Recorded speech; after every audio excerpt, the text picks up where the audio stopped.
মাঝে মাঝে মনে হয় জীবনটা যেন সত্যি এক রেলগাড়ি যাত্রা। জন্ম নামক স্টেশন থেকে যাত্রা শুরু করেছি, যতক্ষণ না মৃত্যু নামক গন্তব্য স্টেশনে পৌঁছে যাই। যাত্রার শুরুতে মা বাবা সহ বেশ কিছু কাছের মানুষ, বন্ধু বান্ধব পাশে ছিল। কথা দিয়েছিল সবাই সাথে থাকবে, ছেড়ে যাবে না কোনো দিনই।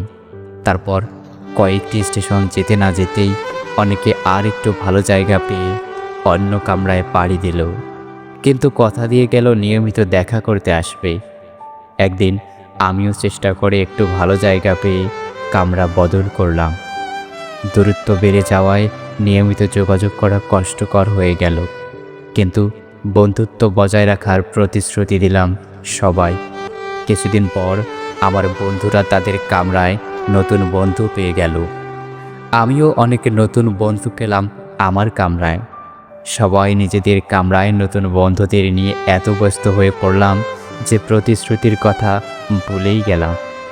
কিছু অচেনা মানুষ আবার খুব অল্প সময়ের জন্য আমাদের কামরায় এসে এত কিছু দিয়ে গেল, যার স্মৃতিগুলো আমাদের বাকি যাত্রাপথের পাথেয় হয়ে রয়ে গেল।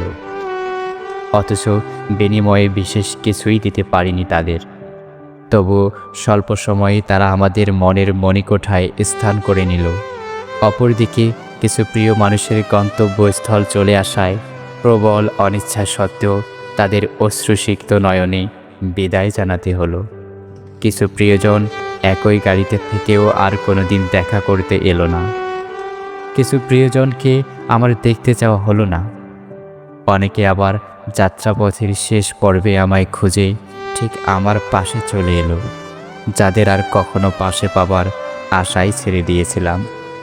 এভাবেই পাওয়া না পাওয়া, আনন্দ হতাশা, আলো ছায়া, মোহমায়ার মাঝে ছুটে চলল জীবনের রেলগাড়ি গন্তব্যের অভিমুখে। টক ঝাল মিষ্টি আমাদের জীবনকারীর যাত্রাপথ কিন্তু বড়ই বর্ণময় ও উপভোগ্য।